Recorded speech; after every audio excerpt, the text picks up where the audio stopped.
Hello everyone, and welcome to this video titled The Chain Rule.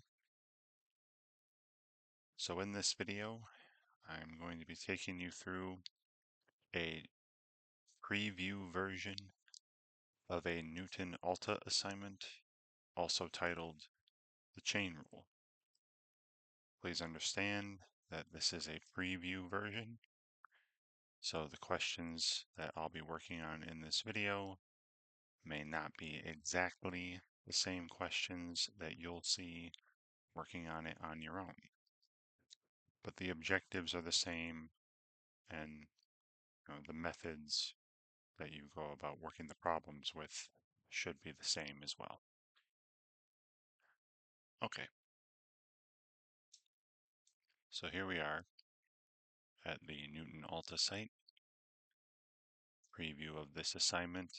In this particular version, this particular course I'm in, the chain rule is section 3.6.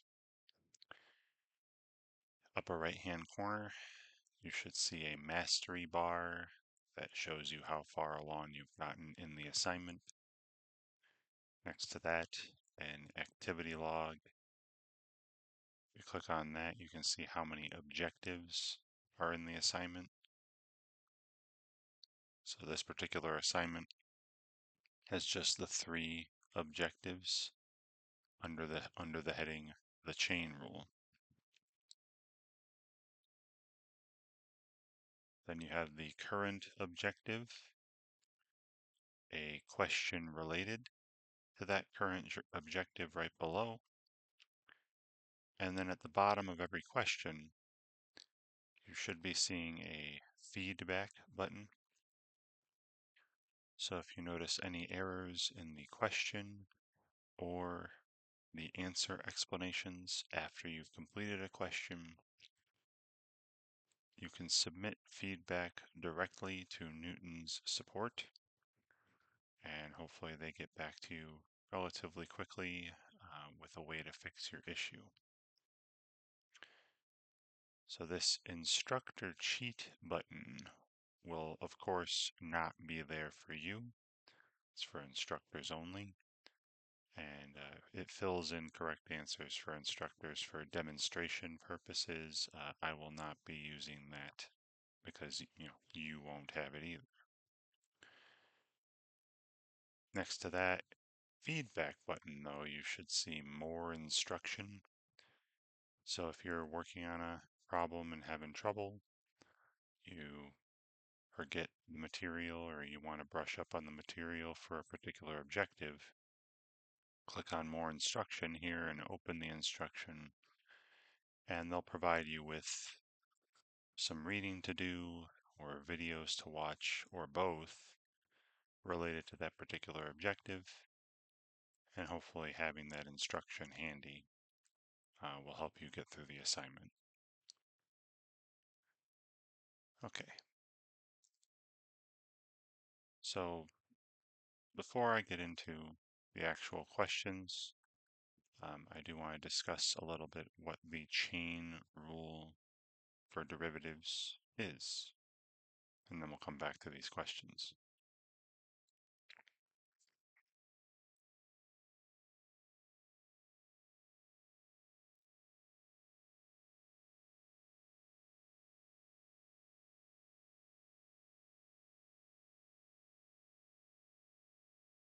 So the chain rule is for differentiating composite functions.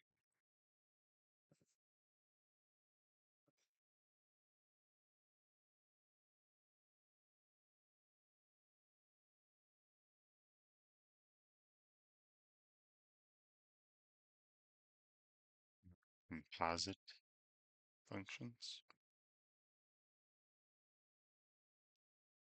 So you may recall, given 2 functions, say f and g, maybe f of x and g of x, A composite function was denoted this way. Again, this should be familiar to you if you've taken pre-calculus or some previous algebra course. But this is this f, composed with a little O symbol there, G. You could also do the other order, but there's a new function created from these two called f composed with G, and it would still depend on x. And what happens in these is, x, your input x, it's plugged into G, giving you g of x. And then this, whatever output you have here for G, becomes the input for the next function over, plugged into f. So G gets plugged into f. So it's really just a substitution, right? You're substituting one rule for one function into, the other function. All right, so if I have a composite function, say y equals or f composed with g, this f composed with g function, let's take a look at the derivative. And I'm going to bring up that limit definition again. So the derivative of a composite function, so again, I'm doing f composed with g, prime. One of those limit definitions looked like the following. We had the limit as h approaches 0 of, and then the slopes of secant lines to whatever the graph of this f composed with g looks like. Remember, one point was at x and the other was at x plus h. So first, the value of f at g of x plus h. So here's f composed with g at x plus h, then minus, and then f composed with g at x, and then all of that, there is your rise divided by h. Okay. Now, as usual with this limit setup, if you were to, I know h is approaching 0. It's not actually 0, but if you were to plug 0 in for h, this would be a 0 divided by 0 limit, right? Something undefined, indeterminate, meaningless. All right, so something that's typically demonstrated here to produce the chain rule is, again, when you have the 0 divided by 0 limits, got to retool them in some way. So the way that's typically shown in most books I've seen, or at least introductory calculus texts, multiply the numerator and denominator here by the inputs, the difference in the inputs of f here. I got this function f with these inputs, g at x plus h and g at x put inside f. So I see them multiply the top and bottom by the difference in these inputs, g at x plus h minus g at x, and the same thing down here.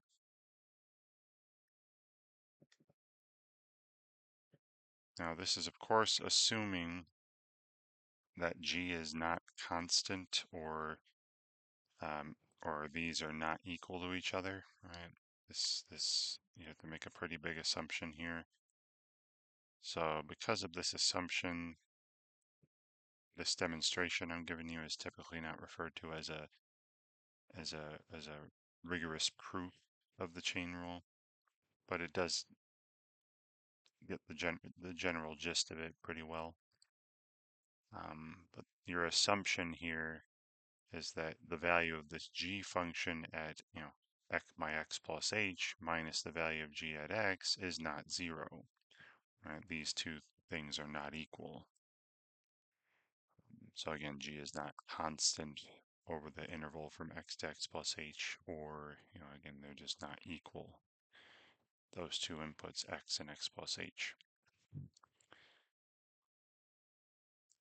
But still, for the most part, we can set things up. We can pick values of h to where this is not happening.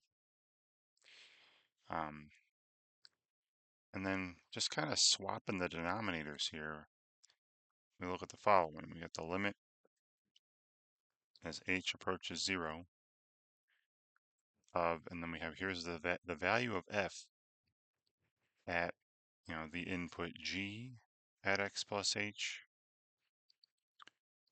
minus the value of f at this other input called g of x. And then, again, swapping these denominators, I put the change in these inputs, right? This g at x plus h input minus the g of x down here. G of x plus h minus g of x. And then times, and then we have the value of g, this other function g at x plus h minus g at x.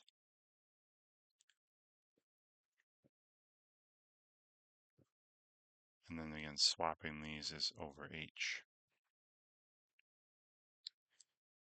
Now, another thing got to point out here, again, that kind of ties into this not being an incredibly rigorous or considered a perfect proof of the chain rule, is we're also kind of pointing out that assuming that as h approaches 0, wouldn't g of x plus h have to approach g of x? Right? So as h goes to 0, right, I have h go to 0 here. We're kind of assuming also that this will approach g at x, and well, that limit exists, right? So again, another little assumption made here. It's kind of obvious in some cases where if I were to just plug 0 in for h, this would become just g of x, right? But again, you're not plugging 0 in. It's supposed to be what's happening as h approaches 0. Again, not going to worry too much about that here. So because of that, notice this first fraction I have here, this is, again, the value of f at this at this one input minus the value of f at this other input, this g of x. So it's like a rise, the change in f divided by, and then the change in those inputs. So what we have here is the slope of a secant line to the graph of f. And then as h approaches 0, the one input approaches the other one. So then we have here the slope, applying the limit, we have the slope of a tangent line to f. So this is the derivative, right, slope of a tangent line of that f function, but not at x, right? The input that's being approached here is g of x. So we have the derivative of f at the input g of x. And then this other fraction, right, times. That's probably more familiar from previous videos in the limit definitions. This is the value of g at this x plus h input minus the value of g at this x input. So it's a change in output, a rise in g divided by, and then h is x plus h minus s. H is the run, the change in the inputs. And remember, as h approaches 0 here, this is the slope of a tangent line to the graph of g.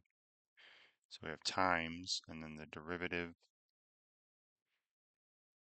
of g at, and then again, x plus h. The input you're approaching here is x, right? The input x plus h, as h goes to 0, would approach just x. So here's an expression of the chain rule. So I'll write now, this is what the chain rule is right here, this product, when you're differentiating a composite function. All right, so here it is.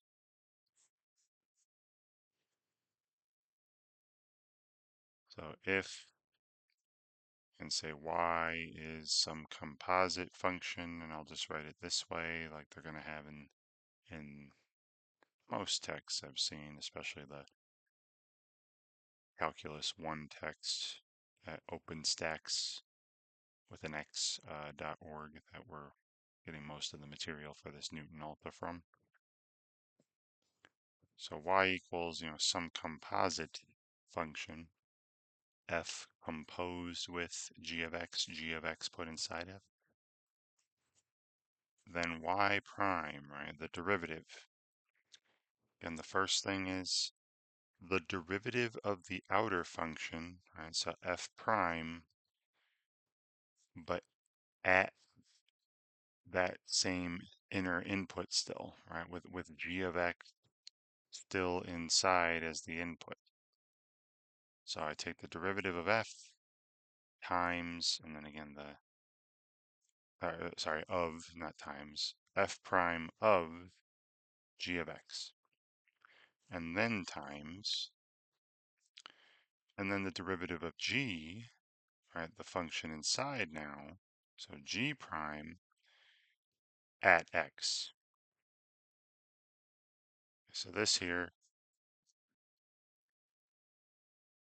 is the chain rule for derivatives of composite functions. And if the composition were larger, right, that was what I just showed you here was a composition of two functions. Just to say, we can extend this to compositions of more. So like if I had y was, say, f composed with g composed with h of x, these functions f, g, and h of x, then the derivative, again, you kind of go from the outside in. You take the outer function, what's the derivative of that? So f prime, but with all the stuff inside, f still inside f prime. So then you have g of h of x still in there, g composed with h in there. Then times, and then you work with the next one in, g prime. So g prime, but with h still inside g prime, right? So the thing inside g is still inside g prime. And then times, and then the last one here inside here, h prime, with again, what's inside h will be inside h prime, so just x, right? So again, this is the chain rule for a composition of three functions, and you can continue, again, you could extend this to compositions of 4 or 5, as many functions as you wish. But the key here is that when you're doing the derivative of one of these, what's inside the original will stay inside the derivative. Okay, so that's the chain rule. So let's get to the actual problems. All right, so our first question, and we're asked here to use the chain. So this objective is use the chain rule with trigonometric functions. So here we're asked to find the derivative of h of x equals, or y equals the cosine of 2x squared minus 3. So they already have this h prime of x down here. We just need to enter the expression for the derivative, right? So I'm going to show you how this function we're given, right, is a composite function. It's, one rule substituted inside another.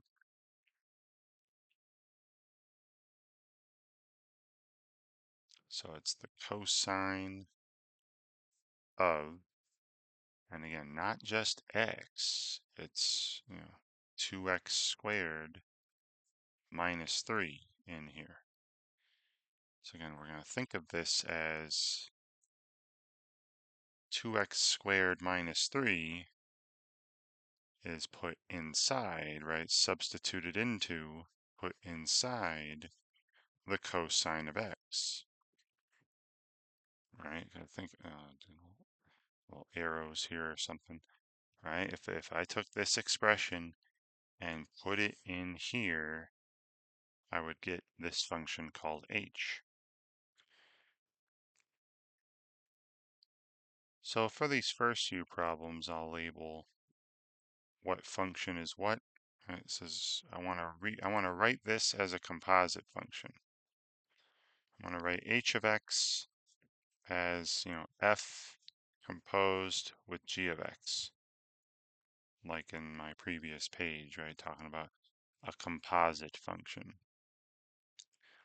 So look, the one that's going inside I'll call g. All right, so g of x will be my 2x squared plus minus 3. So the inner function g, and then the outer function, so maybe I'll label these inner and outer.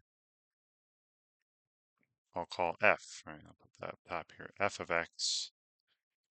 And this 2x, like I wrote here, this 2x squared minus 3 is going inside the cosine of x. Right? So if I were to think of this as a composite, as f composed with g, f would be the cosine function, cosine of x, and then g is, the polynomial inside. Okay, so now the chain rule, I'll write it again. Probably write it a few times in this video. So h prime, right, the derivative function.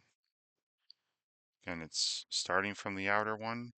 So I take the derivative of the outer function, so f prime, but whatever was inside that function, whatever's inside f, stays inside f prime. And then after that, times, then work your way in. The derivative of the next function in the composition here is g, so g prime. And once again, whatever's inside g stays inside, g prime in the derivative expression down here. All right, so I need to take, so let's do this. I'll take the derivatives of each of these functions that make up the composition. So f prime of just x, right? F of x is cosine x. F prime with just x inside, or the derivative of cosine is negative sine. Negative sine of x, or the opposite of sine of x.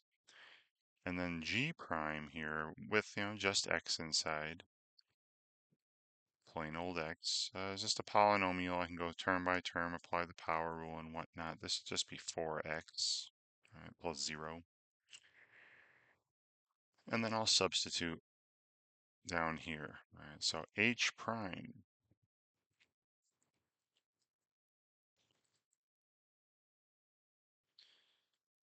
So again, h prime, the first thing I got here, it's f prime with g, so this 2x squared minus 3 still inside. So replace x in the f prime rule with g of x. So we have negative sine of, and again, not x, but g of x, right? And so 2x squared minus 3 inside that negative sine function. That's the f prime with g still inside. Then times, and then g prime at x is right here for x. And then you can type this the way it is. This is totally fine. Typically though, numerical and polynomial factors will be thrown out front. So this is negative, 4x times the sine of 2x squared minus 3. And there you go. This would be considered our derivative function. It would give me, for different values of x, give me the slope of any tangent line to the graph of this original curve here, this h function, whatever that looks like. In fact, no, that's enough. All right, so there, negative 4x times the sine of 2x squared minus 3. Filling in the blank here.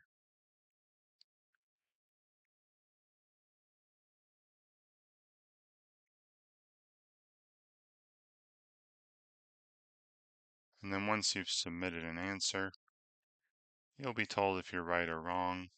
So I was correct here, you'll get a green banner. If you're incorrect, you'll get a red banner, but still with some encouraging words. Maybe asked to try again. Some of these fill in the blank ones, you might be given a second opportunity to get it right before they say you're totally wrong. And then at the bottom, you'll always see an answer explanation. So I would highly suggest reading through these, whether you got it right or wrong. If you got it correct, you still might want to read through them just to see if they do something in a way that you like better than what you did. Maybe they do something that you like more, that's more efficient, that you might want to try for a future question. Definitely read through it if you got it wrong.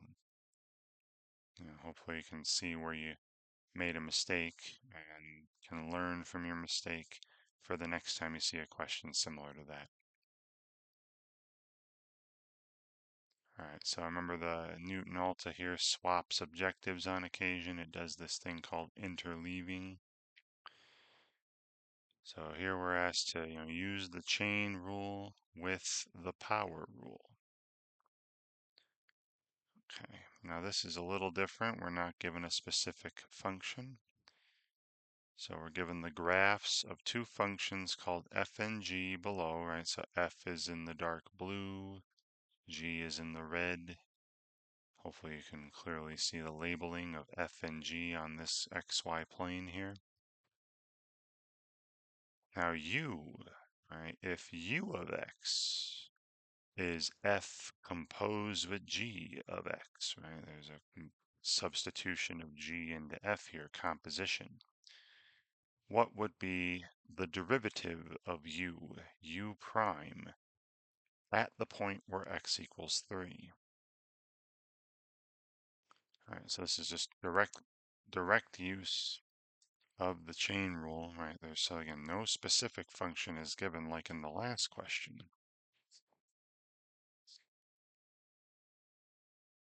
So this u of x is a composition of f with g, right? F composed with f of g of x.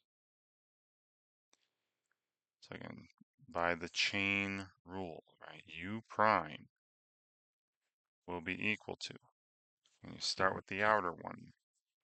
So I take f prime,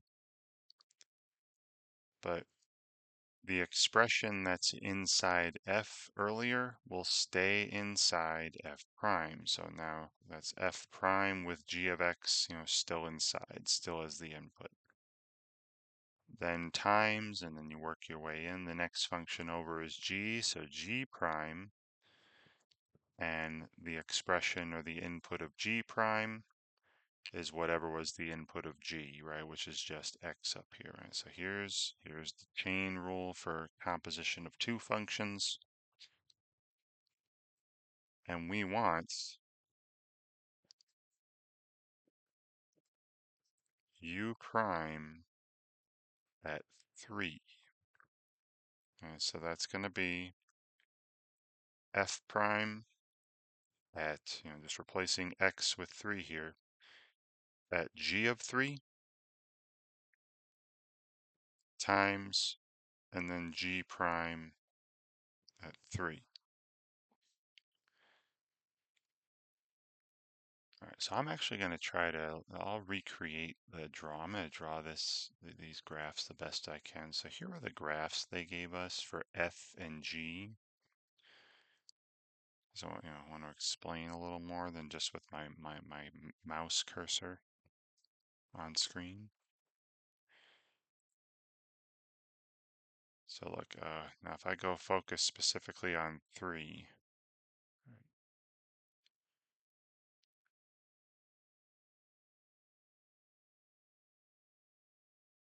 hmm,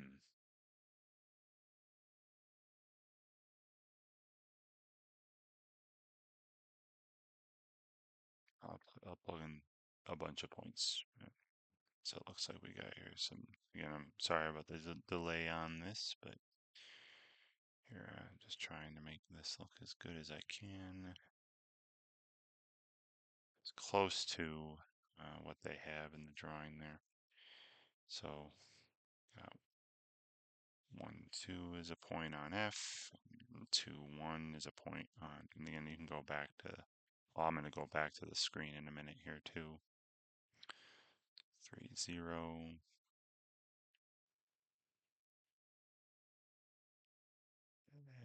4, 3. All right, so they had F in this like bluish shape, right? So F had 1, 2, 2, 1, 3, 0. So F's doing this straight segment there, and then the rest of the time it's, going there. Here's the graph of F. And then it kind of tilts a little more at this point. It does a little sudden, it changes direction. It's not perfectly straight there. So like this point to this point. So 1, 2 to 3, 0. Graph's going straight. Little segment there, and then it flattens out after 3. And then G was given in this red color. So again, from 2, 1 to 4, 3 up here, it's nice and a straight segment. And then, it kind of tilts this way. All these straight lines though, and then it tilts a little more like that, right? So here's the graph of G. So it was something like this, and here's what it looked like on screen on the problem, all right? But anyway, so back here.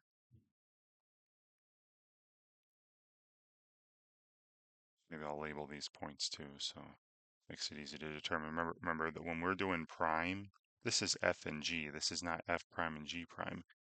So when we look at f prime, g prime, remember those are slopes of these curves, right? F prime, g prime, the first derivative was the slope of a curve, the slope of a line tangent to a curve. But since these are all straight segments here, our slopes are just going to be, slopes of these segments. So here's 2, 1. This point was 1, 2. This point's 4, 3, and this point's 3, 0. Those are probably going to be the important ones. All right, so look. G prime at 3. This is, again, the slope of G at x equals 3. All right, so x equals 3 is here. Here's the point. Right, and this is the point 3, 2. On the graph, it's actually 3, 2 on this picture.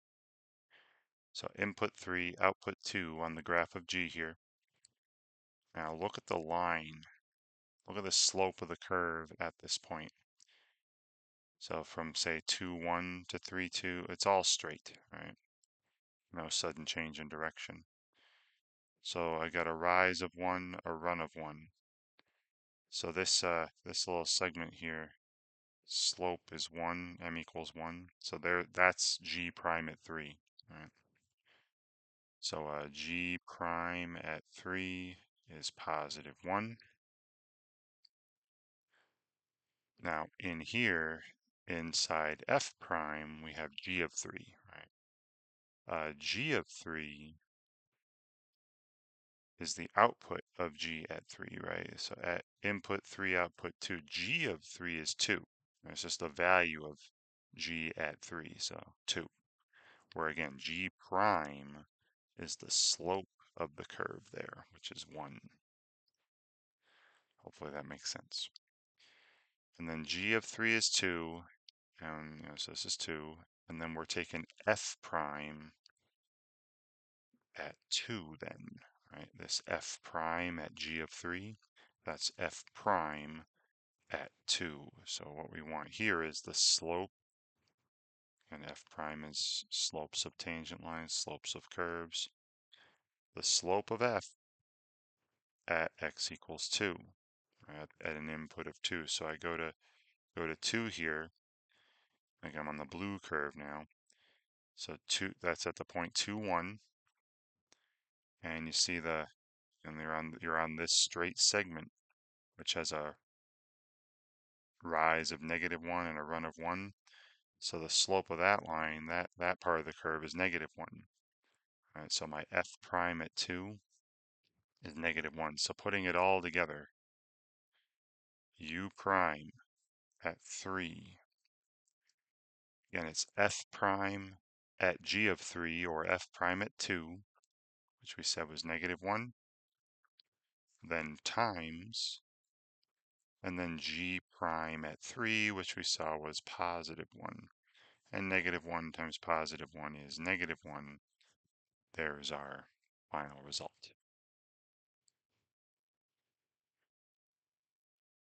All right, so they want just a number filled in here, right? So u prime, right? This composite function u, which was f composed with g, the derivative of whatever u is, would be at x equals 3, at input 3 would be -1.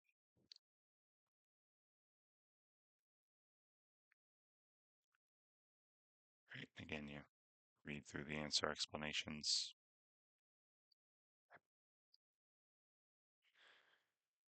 All right, so still in this chain rule with the power rule. So this time, again, we got y equals some function of x. For us to find, this d notation was for your derivatives. dy over dx was, how much is y changing, is x changing at a particular instant, right? So instantaneous rate of change, first derivative. So here's one, like the first example we went over today. They give us a specific function. So once again, just to bring the chain rule back into play, right? That's the whole point of this section. I'm going to show you how this rule they gave us is a composite function. So we have y equals, and the square root of 5 minus 4x to the 4th, right? So it's not just the square root of x. It's the square root of this, 5 minus 4x to the 4th. So again, I hope it's obvious that when you see expressions inside other expressions, like that first problem in the video was you had a polynomial that was inside the cosine function.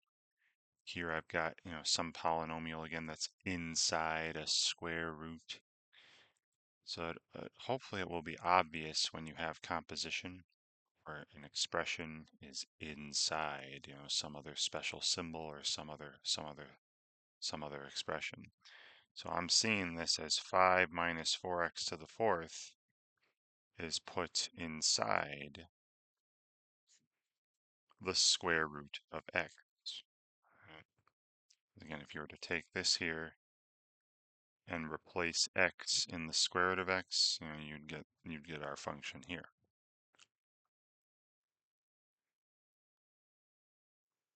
So I'm going to try to think of y as, again, some composition, say f composed with g, or again, the one that was put inside will be the g function, right, if I'm labeling things like that. So again, my inner function g is this, polynomial function here, 5 minus 4x to the fourth.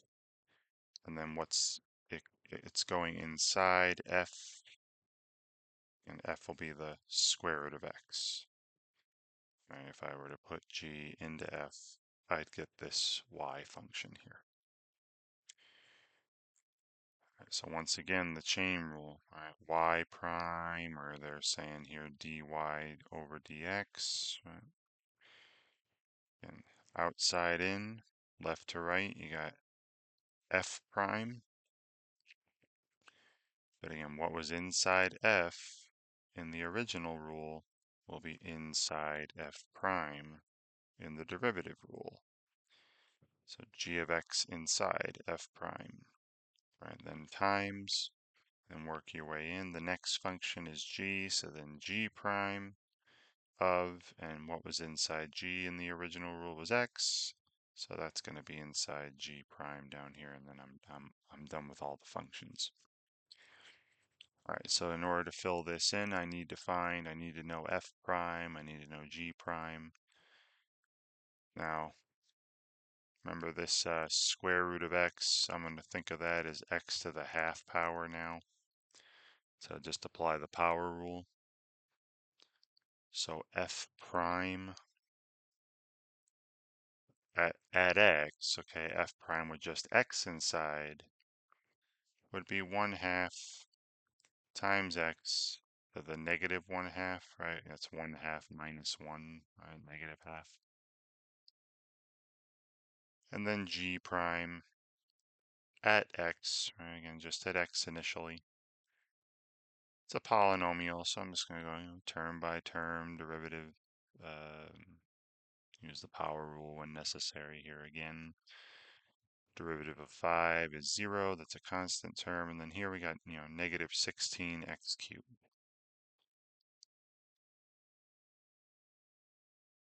Okay, so I go through and make my substitutions, right? So this first part here, this f prime with g inside. So again, it's to take f prime and put the rule, the original rule for g, inside it, right? Replace the x's in f prime with g.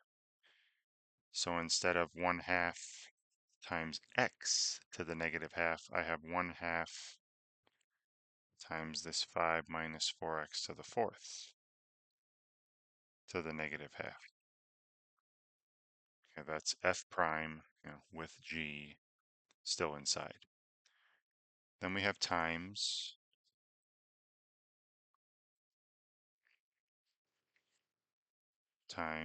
g prime at x is just this negative 16 x cubed. That was the simple g prime at x here. And this is great. You can type this and it should take it.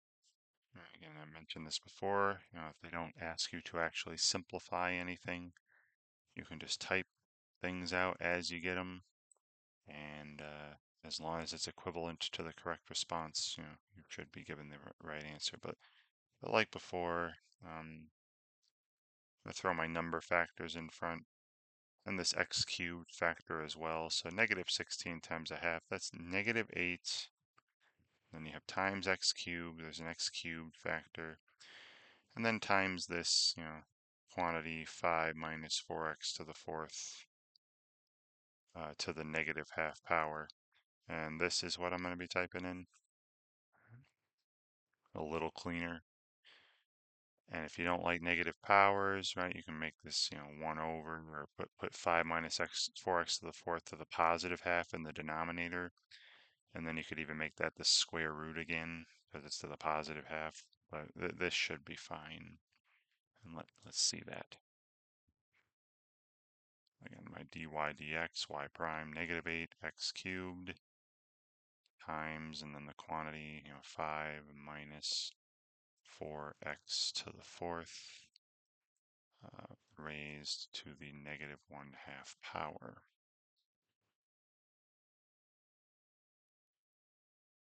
Right.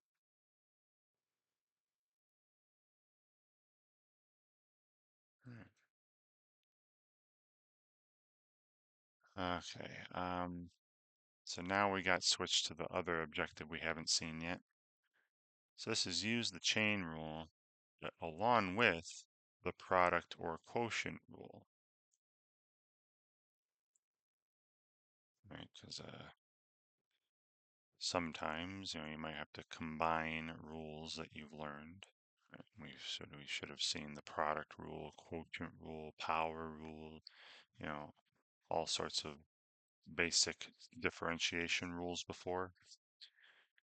And now we have the chain rule, having us combine this with, the product rule or quotient rule here. So we're given a table of values, right?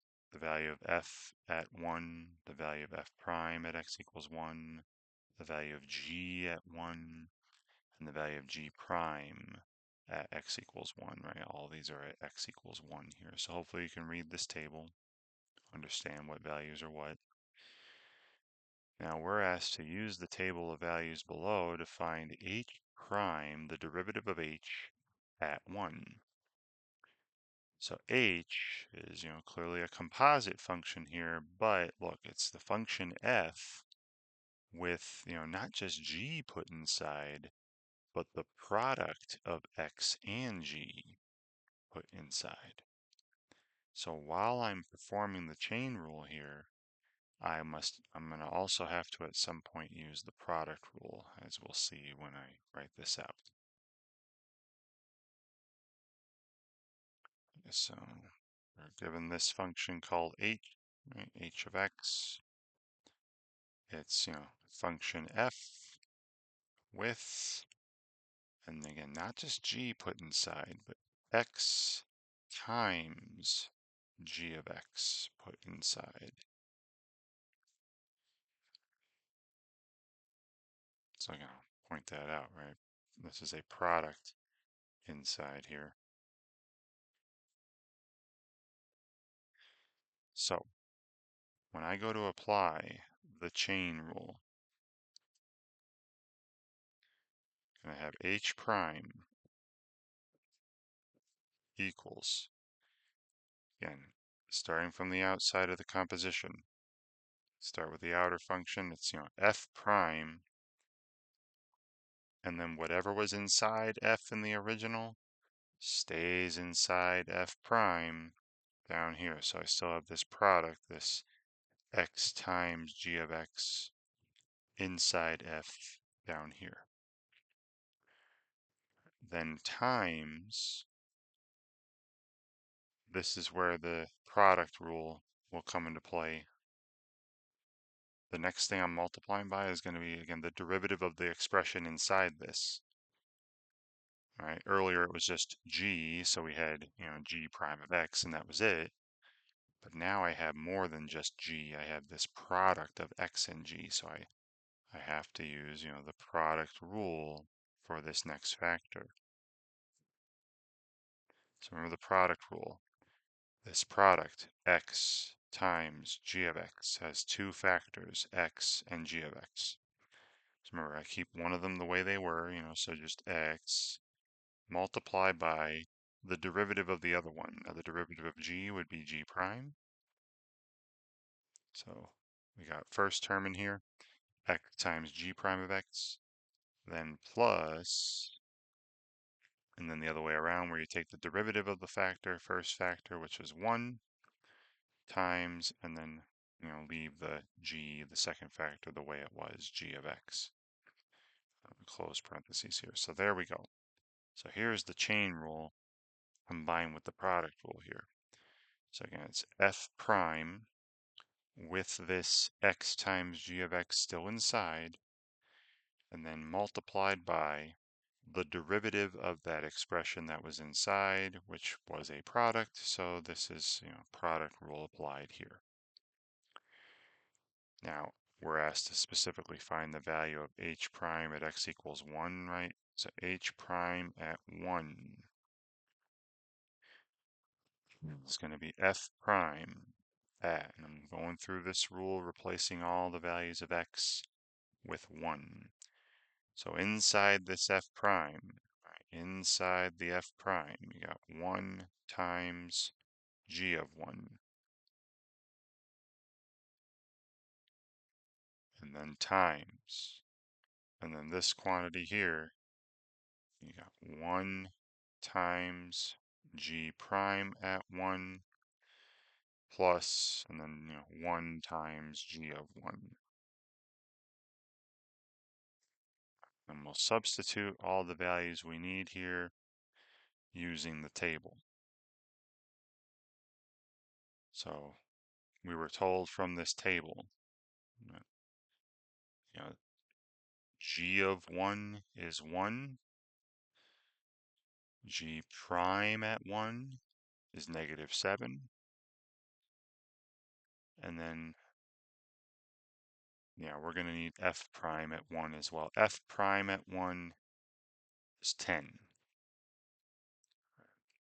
So it's referring to that. So I'm going to make all this. So g of 1, g prime at 1, and g of 1. I'm going to make those replacements right now. So we have f prime at 1 times, and then this was 1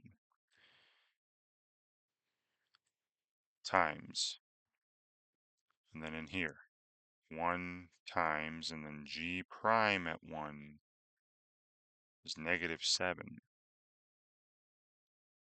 plus, and then again 1 times, and then g of 1 is 1 again. This inside the f prime here is 1, and we saw from the table f prime at 1 is 10. So this f prime at 1 times 1, f prime at 1, that's 10. And we have times, and then this expression in the parentheses here with the 1 times -7, that's -7, plus 1 times 1 is 1, -7 plus 1 is -6. And finally, 10 times -6, -60. This is what I'm going to be entering. Okay, so again, if h is defined this way, it's f composed with the product of x and g, f with x times g inside. I apply my chain rule using the product rule when I do the derivative of the expression inside. Substitute the 1 they wanted and use the table. We end up with the derivative of h at 1 should be -60. So that's what I'm entering here in the blank. Great. Again, please read through all the answer explanations if you can.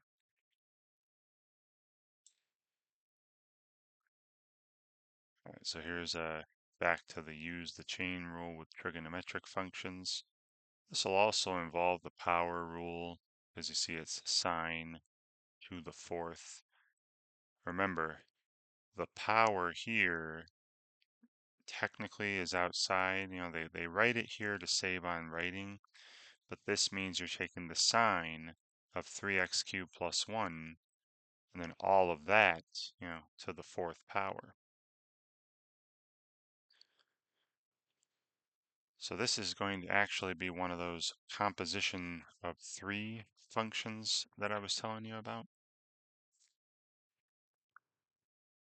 Now here's where I'll start talking about the way I usually look at things.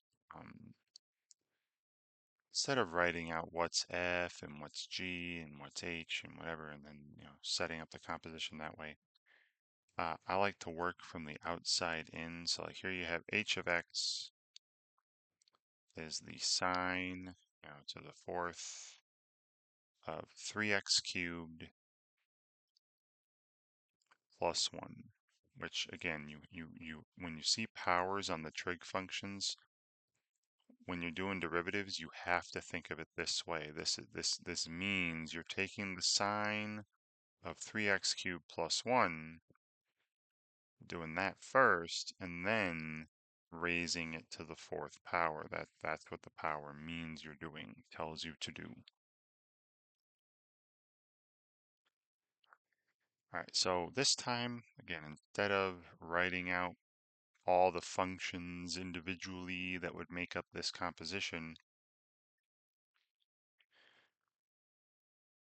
I'm going to explain how I like looking at things. So here's the way I should think about the function, right? And then I like to work from the outside in,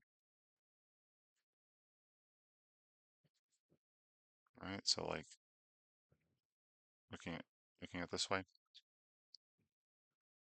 So look, the first thing I see is this is something. So I'm just going to use boxes to represent expressions. This is something to the fourth. Right? I see something to the fourth power. So when you take the derivative, you're going to apply the power rule. I'll take 4 times that same thing. So this is, remember, chain rule is when you take the derivative of the outer function, what was inside it stays inside it. Right? So this sine of 3x cubed plus 1 will still be in here to the third power, right? 4 times whatever that was to the third power. Okay, so I'll write this one step at a time too. So h prime is, 4 times, and then what was inside that fourth power stays inside the power, stays inside here. The sine of 3x cubed plus 1 to the third. Then times, I'm going to kind of stack them here. The factors, it's multiplication though, times. And then you go inside, right? Now the expression inside this power. So I took care of the power, right? I took care of the power. Now I'm going inside. Now the expression inside this, and working from the outside in, is the sine. So next I see the sine of something. And this something is 3x cubed plus 1. But I see the sine of something. So again, when I take the derivative of this, it's going to be the cosine of that same thing.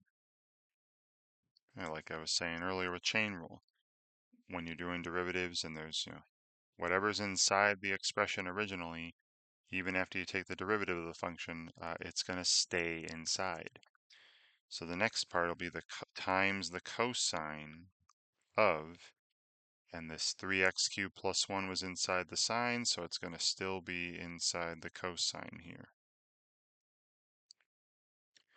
And then one more, because now I'm going even further inside.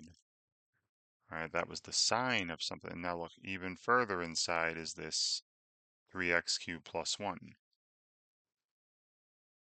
And then 3x cubed plus 1 is the thing further inside, and of course the derivative of that, that's the simple one, is just 9x squared. Right? So then times 9x squared. So I have 4 times, now I'm going to put the cube back on the sign again. 4 times sine cubed of 3x cubed plus 1 times the cosine of 3x cubed plus 1, then times 9x squared. Now, if you want to rearrange things, again, usually numerical factors, polynomial factors are thrown out front. 9x squared times 4, so that's 36x squared out front, times, and then we have this sine cubed, right? Sine cubed of 3x cubed plus 1, still inside there, and then times the cosine of 3x cubed plus 1. So this would be, again, a composition of 3 functions, and you kind of work from the outside in, right? Work from the outside in. When you take the derivative of a function, whatever was inside it initially will stay inside it after you do the derivative. That's been happening in all these chain rule problems, but here's again, you can type this product here, be fine, but here's what I'm going to type in. Okay, so this was 36x squared times the sine cubed of 3x cubed plus 1 inside that times the cosine of 3x cubed plus 1 inside that. Looks like what I have written down here, and we'll check it out. Wonderful. So you can see they go through, show you how it's, composition within composition, keep applying the chain rule, work from the outside in. All right, so this is back to the using the chain rule with the product or quotient rule. So look, this is not F composed with G here, but see how it's some expression that's put inside another one? This f of x divided by g of x is put inside this x squared expression, right? It's put inside a square. So it's still a composition, it's just you're not seeing the f of g, right? It's not the same setup as earlier problems, but still an expression is put inside another one. So the chain rule will have to apply here. So similar to earlier, we're given this table of values. The value of x is 0 for all these, so f at 0 is 3, f prime at 0 is negative 3, g of 0 is 1, and g prime at 0 is 3. So let's find h prime at 0 if this is how h is represented.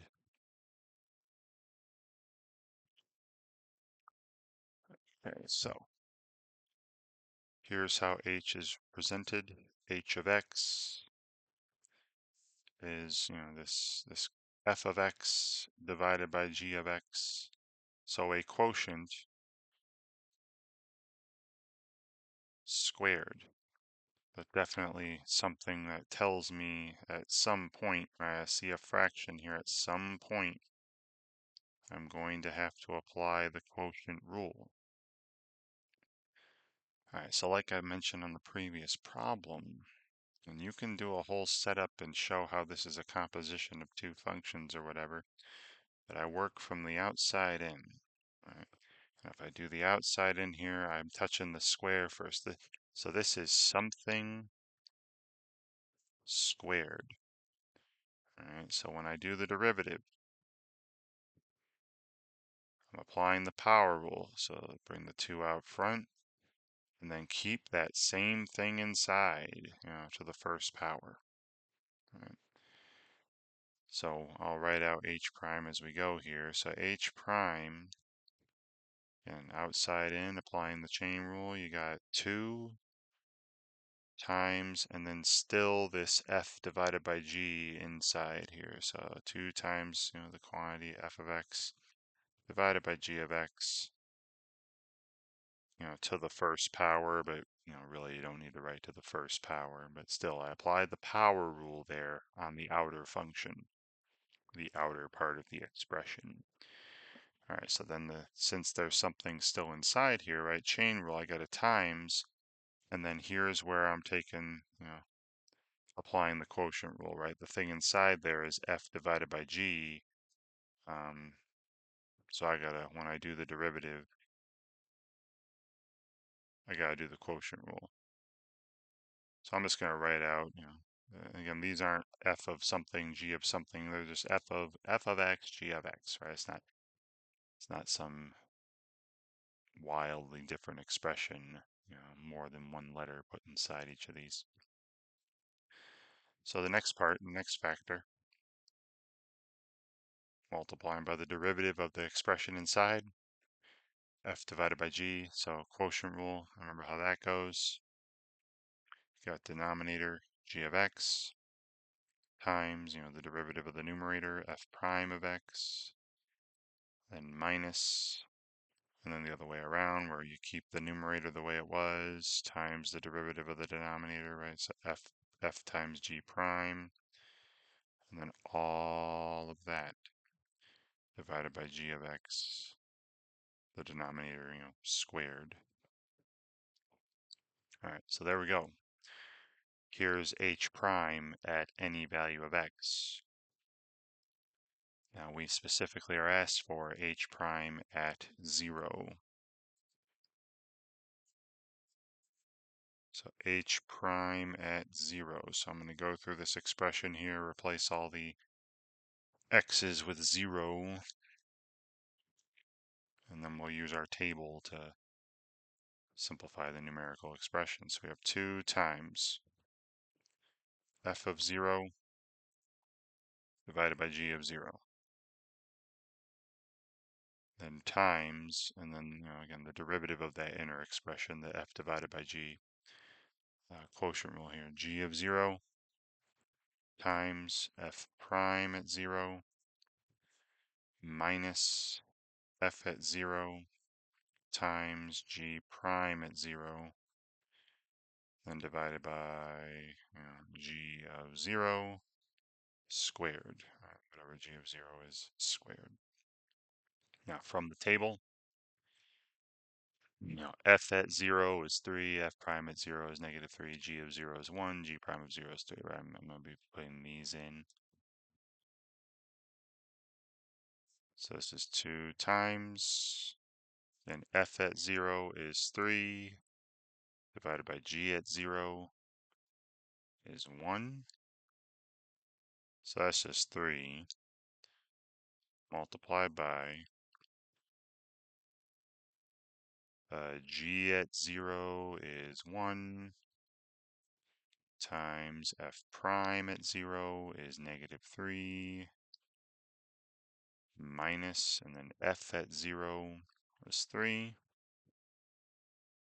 times g prime at 0, also 3. And then this divided by 1 squared, right, which is just 1 again. Again, g of 0 was 1 from the table. All right, so I really don't need the denominators, right? 1 squared and 1. So the denominator is 1. It's just the numerators. Now this is 2 times 3, which is 6,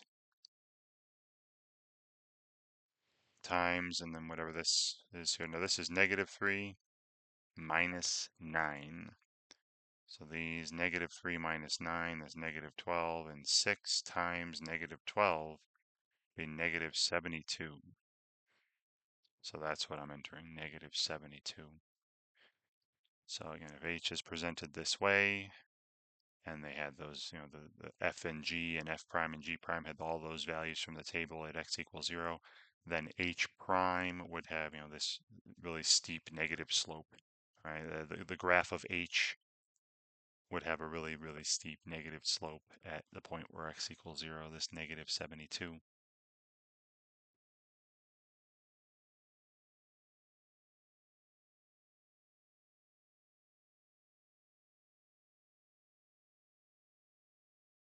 Okay. So another one where I'm going to go just, now you can write the functions f and g that make up the composition here like I was doing earlier. But like I said, I usually just look at it from the outside in and work, one little factor at a time for the chain rule.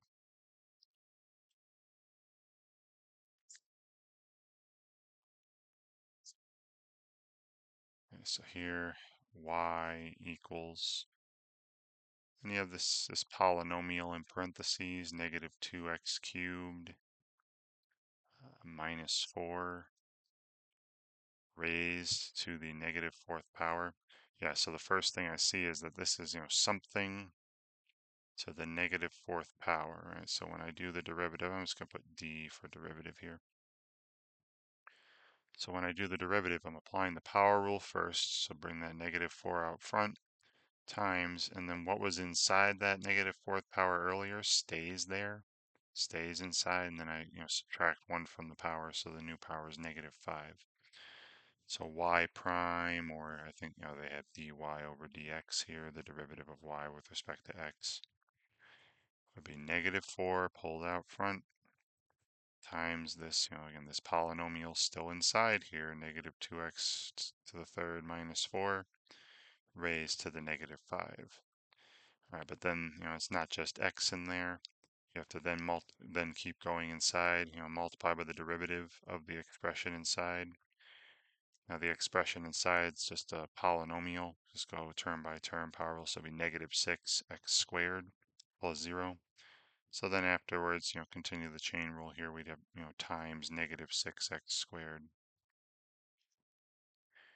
Once again, you can type this like this, totally fine, or clean it up a little bit, throw these number and single variable power factors out front. That'd be +24, and -4 times -6, times x squared, but then times this -2x cubed minus 4 quantity to the -5th power.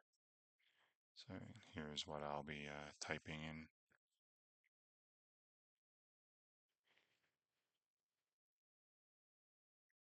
So it was 24x squared times the quantity -2x cubed minus 4 raised to the -5.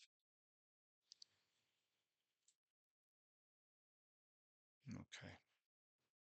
Now they rewrote it here so that the negative, when you raise to a negative power, remember that's the reciprocal of the positive, so they put this polynomial to the +5th power in the denominator.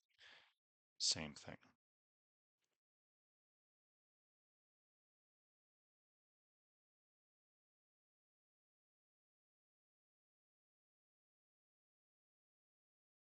So another one with some tables.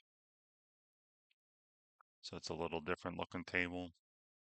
Now the values of x could either be 2 or -1 or 1 or 0. So there's this p function, right? The value of p at 2 is -1. At -1 is -2. At 1 it's -3. At 0 it's 1. And then you have the derivative of p, right? P prime. When the input is 2, p prime is 2. When the input is -1, p prime is 3. At 1 it's -2, and at 0 it's -4. So again, hopefully you're able to read the tables. Alright, so this expression, so this function h is presented this way. You have a sum inside a power. So again, something inside something else, right? So definitely chain rule going to be involved. And we want to find the derivative of this h function when the input is -1, right? At the point on the graph of h where x would be -1.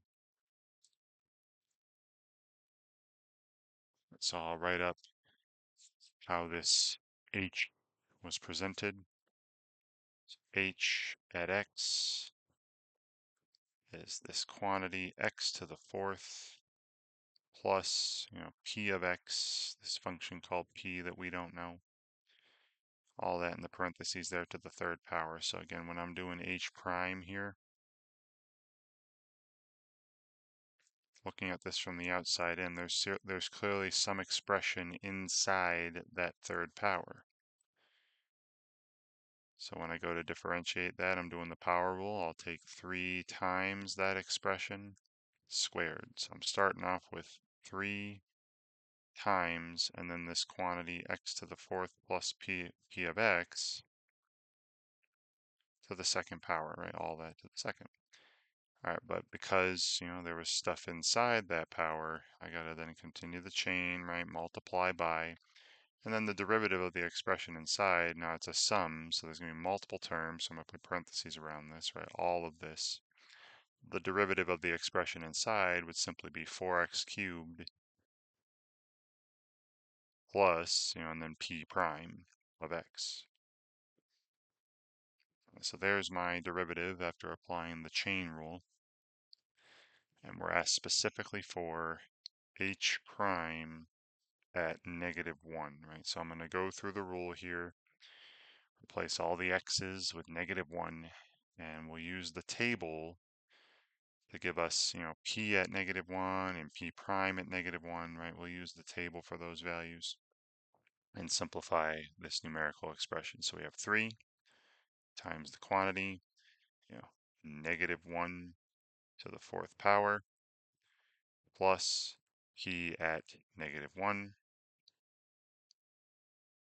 and all of that, squared, times the quantity, 4 times -1 cubed, plus, and then p prime at -1, all in that set of parentheses there. Now from the table, right, p of -1 was -2, and p prime at -1 was 3. All right, so let's go through and simplify this. So we're getting rid of 3 times. Now -1 to the 4th power would be +1 again. So this is 1 plus -2. So that's, 1 plus -2. This is -1. And then that's being squared. So, +1 when all's said and done here. -1 squared, +1. Then times, and then again, -1 cubed would be -1, so 4 times -1 would be -4. So this first term in here is -4, plus the p prime at 1 was 3. -4 plus 3 is -1, right? So that's the next factor. And if you multiply these 3 times 1 times -1, you get -3. All right, so the overall value of this h prime at -1 should be -3.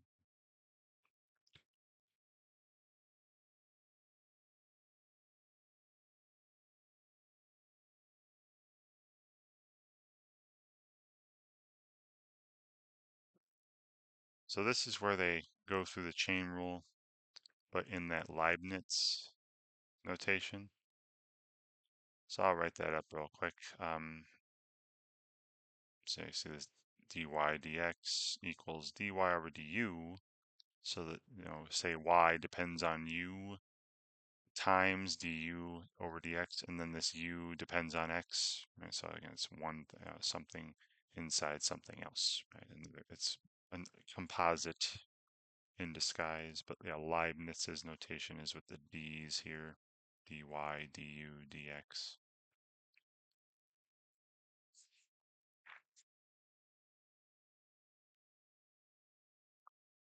Yeah, the Leibniz chain rule, or Leibniz. So they're saying, suppose y is a function of u. So y depends on this u variable, and then this u variable depends on x. So say u is g of x. Well, can you see from both of those that if I were to replace u with g of x here, that means y would be f with g of x inside, right? Replacing u with g of x. So you have a composite function, just like earlier. Well then, so again, you might see the chain here. So y depends on u depends on x, right? Y is a function of u is a function of x. So if you follow the chain, that means, y depends on x as well. So y, as I was saying, so y is a function of x, like we saw over here, a composite function of x. Right, so y is a function of x, meaning that we should also be able to take the derivative of y with respect to x. How fast is y changing as x changes at any given moment, right? The dy over dx. So again, this is a nice way to look at things too, this Leibniz notation. So again, first you say, hey, y depends on u. So you can talk about how fast y changes as u changes. So you do that, dy over du. This is how fast y changes as u changes, right? The instantaneous rate of change of y with respect to u, y prime with respect to u, times, and then u is a function of x. We just multiply this by how fast u changes then as x changes. So that's du over dx. And if you look at it this way, you can also you can think of these as fractions. They are not fractions, technically. Right? Like, imagine I'm not going to put a mark here, but if you were to cancel, cancel the du's here, wouldn't you have dy up top and dx in the bottom? So this is an alternate version of the chain rule. And then look, and dy du would just be f prime of u, and then du dx is just, g prime of x. So we'd get y prime here, dy dx equals, again, f prime at u times, and then g prime at x. And remember, u was g of x, right? U was this function of x. So substituting that in, we get f prime at g of x times g prime at x. And it's, the same rule as before, right? Same rule. And so whether they're throwing this, Leibniz notation at you or regular old function notation like earlier, it's still the same concept. So noting that, right, they're asking us to do that, we got this. So they're telling us y depends on u in this fashion, right? Y is 5u to the fourth plus 2. And then this u variable depends on x in this fashion, right? U is going to be whatever 3 times x cubed is. And you see we're asked to find dy over dx. How y prime with respect to x, right? How fast is y changing as x changes at any given instant? So y is 5 times u to the fourth plus 2, and then u is 3x cubed. Now, you could do this way. You could make the substitution. Plug in 3x cubed for u, y equals 5 times, and then instead of u, right, u is 3x cubed, and that's getting raised to the fourth power.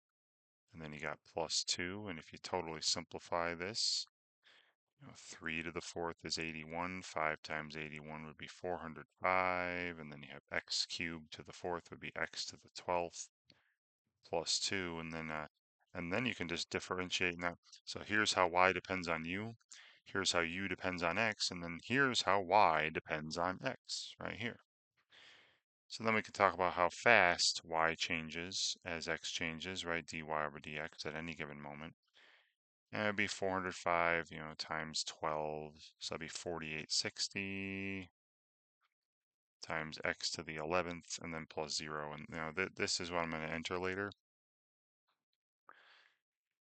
No, actually, I'm going to enter the chain rule way, but this is perfectly valid. This is fine. This 4,860 times x to the 11th represents the derivative function, with respect to x, depending on x. But if I want to do the chain rule, right, y depends on u. So let's see how fast y changes as u changes. So you can treat u like you would x or whatever other variable is the input. So I'm just going through the power rule here. This would be 20 u to the third, plus 0. And then we'll see how fast u changes as x changes. So then du dx, and just derivative of u with respect to x, your power rule here would be 9x squared. So again, y dy dx, and y depends on u depends on x. So the y should depend on x, and this how fast y changes as x changes. This y prime or dy dx should be it's how fast y changes as u changes, multiplied by, and then how fast u changes as x changes. And I have these here. So we have 20 u cubed times, and then, and that was the dy du, and then du dx, right, the 9x squared. But it should depend on this variable down here, right? So then I got a sub in for u, right? Should depend on the variable, the independent variable, depend on x. And what was u, right? U was this 3x cubed. So I'm going to pop 3x cubed in for u down here. So we end up with, 20 times, and then instead of u cubed, 3x cubed, and then times the 9x squared. So watch, I'll show you. I'll put this in. I mean, this is the same thing as that there, and I think they're probably going to have this simplified version, but I'm going to put this in where we apply this, Leibniz version of the chain rule and then make our substitution. So, and the way I had it was 20 times, 20 times u cubed, but u was 3x cubed, right? So 20 times u cubed, then times, and then, du dx, the derivative of u with respect to x is that 9x squared. And this should be good. Yeah. See, they actually totally simplified it to what I had earlier, 4,860 times x to the 11th.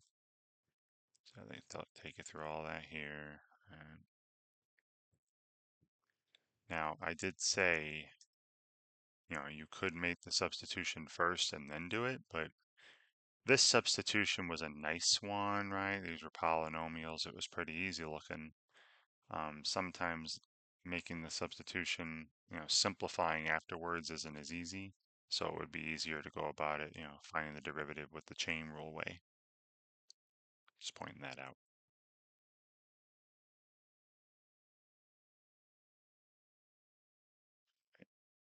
Okay, so this is more of that Leibniz notation stuff.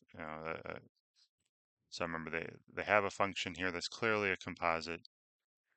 See this 2 minus 2x to the fourth is put inside, uh, x cubed here, or the cube function, something to the third power. So it says decompose it. So we're not doing the derivative here. We're not doing the derivative. They're asking us to decompose it. What's the outer one? What's the inner one? So like I was mentioning that Leibniz notation, right? We got y equals. Now y here is a function of x.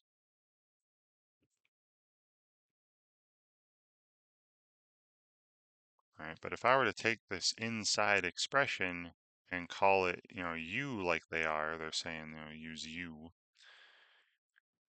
then we would have the following: y equals, u cubed.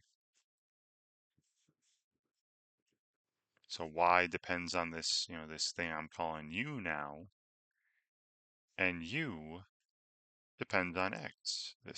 I'm replacing 2 minus 2x to the fourth with this u variable. So y depends on u depends on x, meaning y should depend on x, right, which we see up here. That's what they gave us initially. And so if we wanted to find the derivative of y with respect to x, and you can just follow the chain and take a product. It's gonna be the how much y changes as u changes, dy du times, and then u du dx. Okay, but we're not doing any of that. This and this are what we're asked to enter. How would we break it up? How would we make a substitution to show that we have this chain of dependence, or some composition function, right? Decompose it. So again, y is So you see in the form y, write y as a function of u, f of u, and u as a function of x. So like I said, I was replacing this 2 minus 2x to the fourth with u, so then y would be u cubed, u to the third, and where u was this 2 minus 2x to the fourth. And that's it, right? That is all that's being asked of us here.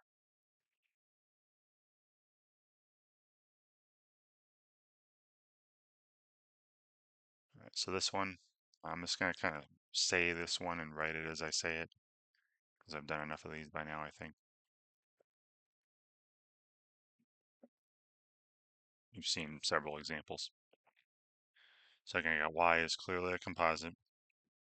So from the outside in, it's, something cubed. So I'll do the power rule, do 3 times that expression inside. So 3 times the quantity, negative 3x to the fifth minus 3 squared. Then after that, times, make a new factor, set of parentheses, the derivative of the expression inside, which will be negative 15x to the fourth plus 0, so just negative 15x to the fourth. And like I've been saying, as long as what you have typed in is equivalent to their answer, they'll take it. So this should be good here after applying the chain rule.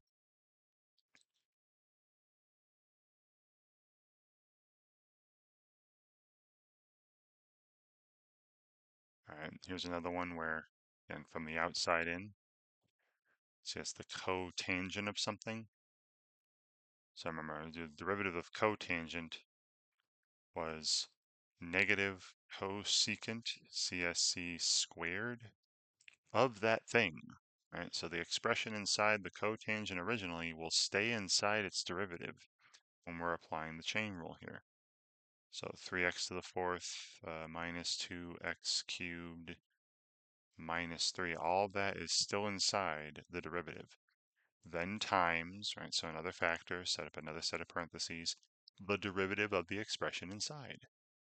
So the derivative of this polynomial in here, which would be 12x cubed minus 6x squared plus 0, so just 12x cubed minus 6x squared inside this next factor, this next set of parentheses, and that should be it.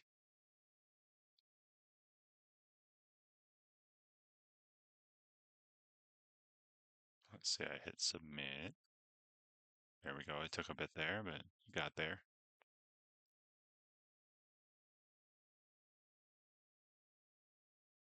Come on now. Well, right, there we go. All right, so you see it again, like I said, they usually put polynomial factors out front, but whatever. There's another one. Things are slowing down here. Sorry. So again, another trig function. So again, it's the cosecant of, something. So remember, the derivative of the cosecant of something will be the opposite or negative cosecant of that thing times the cotangent of that thing, right? So again, the derivative would be negative cosecant cotangent with, again, the expression inside cosecant originally will also be inside its derivative. So negative, cosecant of CSC of, and then this 4x to the fourth minus 2 inside that times cotangent of, and then 4x to the fourth minus 2 inside that as well. And then times, so another factor here, another set of parentheses, the derivative of the expression inside, which the expression inside is just a polynomial again, which would be 16x cubed. And there we go. That should be it. Now they'll probably have the 16x cubed out in front with the negative 1 there, but this should be enough. Yeah, see, they got the negative 16x cubed out front. Okay. All right, so once again, remember these powers on the trig functions? This should technically be like, cosine of x all to the 12th power. So I'd apply the power rule. So you got a coefficient of negative 3 out here. So when I do something to the 12th, it'll be 12 times that thing to the 11th power, and negative 3 times 12. So I'll have a coefficient of negative 36, and then, the cosine still to the 11th. But then after that, times negative sign, right? So another factor, and then the derivative of the thing inside the thing inside that 12th power is the cosine of x, right? And the derivative of cosine x is negative sine x. So I'm gonna put that in parentheses here. Again, you apply the power rule, and then again times the derivative of the expression inside. Now, if you want to pull the negative out front, make this positive 36, you could, right? But this should be fine. All right. All right, so here's one where, fortunately, I got to go through. I'm going to write this up. I can't really. Yeah, I'm going to write this one up. A little more complicated. This is the one where you're mixing. There's definitely a quotient rule going on here. Got a fraction. But then this square root down here has, not just x inside, but some other expression inside, this 3x cubed minus 9. So I'd have to. So when I take the derivative of the denominator, I'm going to be writing, I'm going to be doing chain rule for that.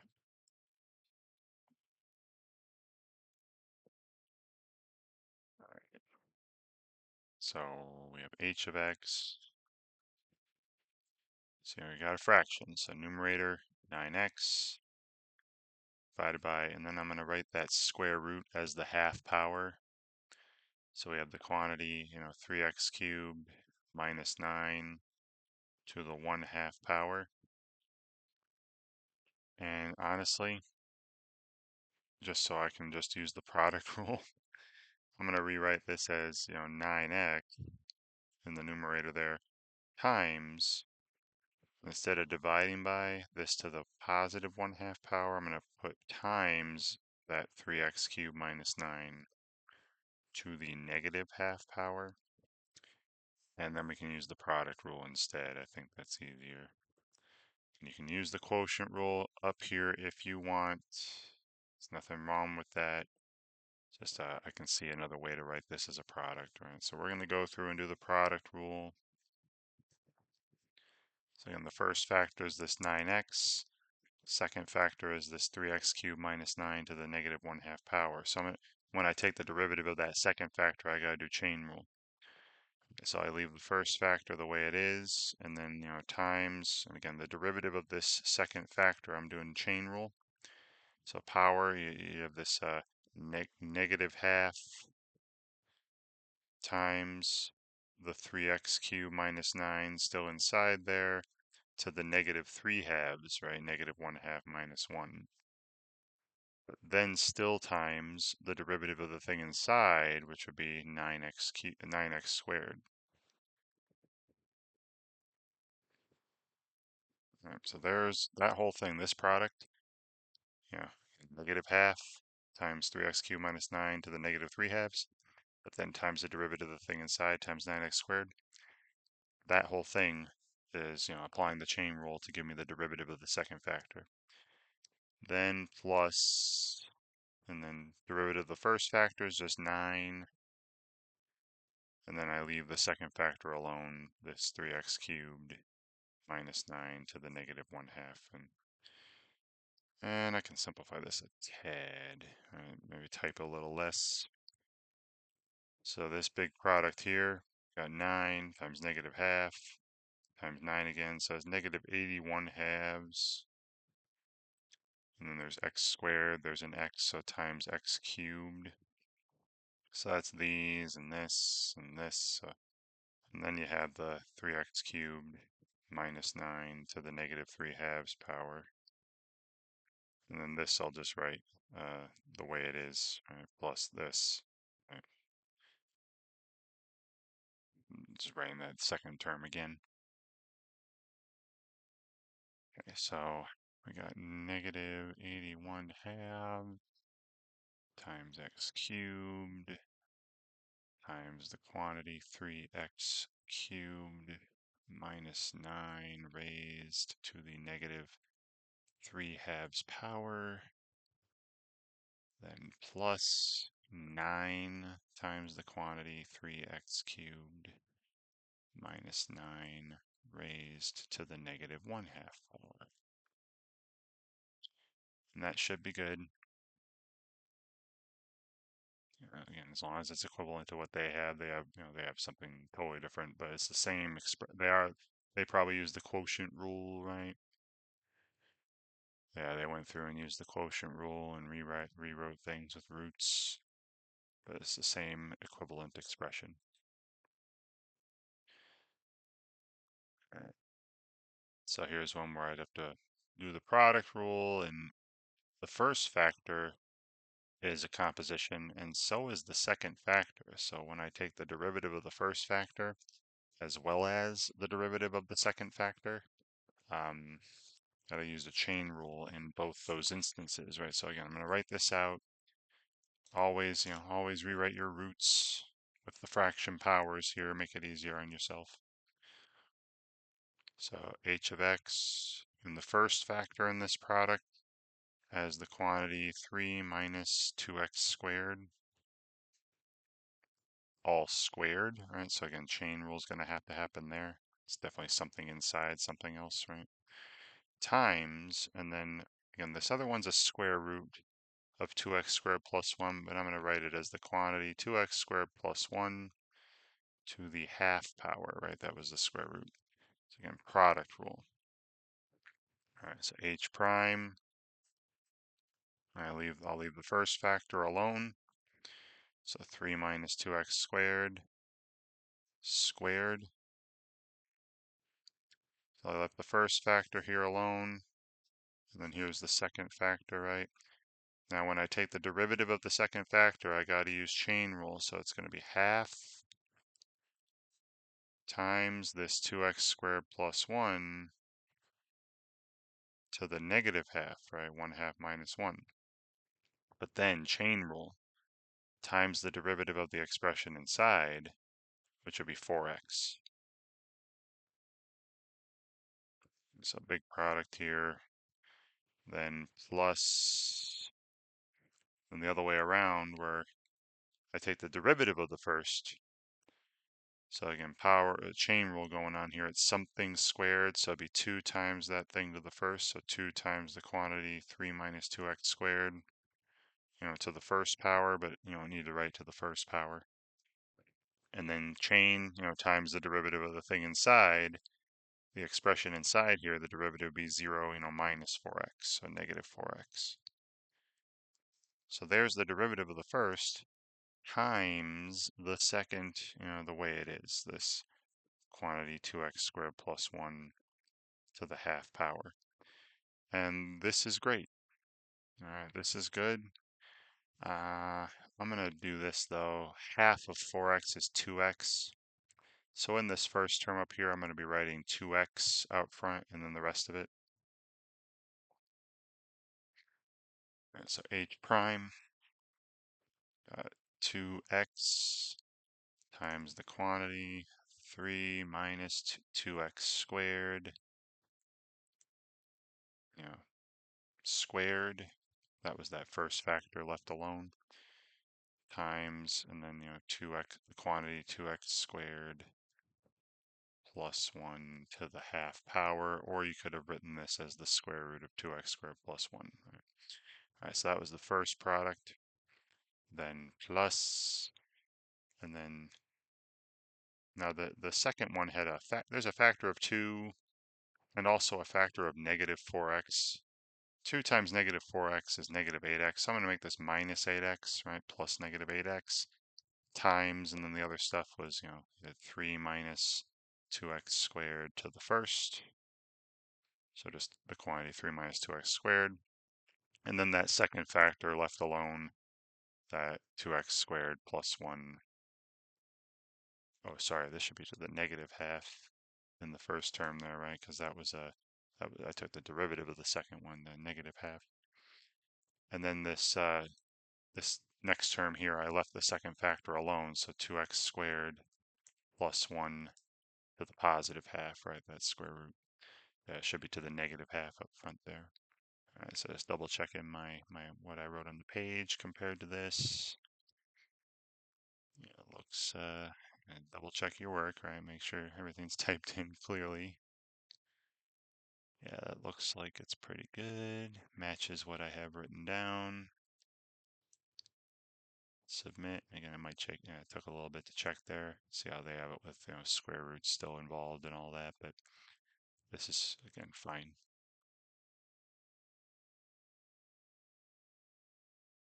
Great. All right. So, like always, I hope that having watched through these, you can get an idea as to how to work on the assignment yourself, and this helps you in some way when you work on these assignments on your own. And thank you very much for watching.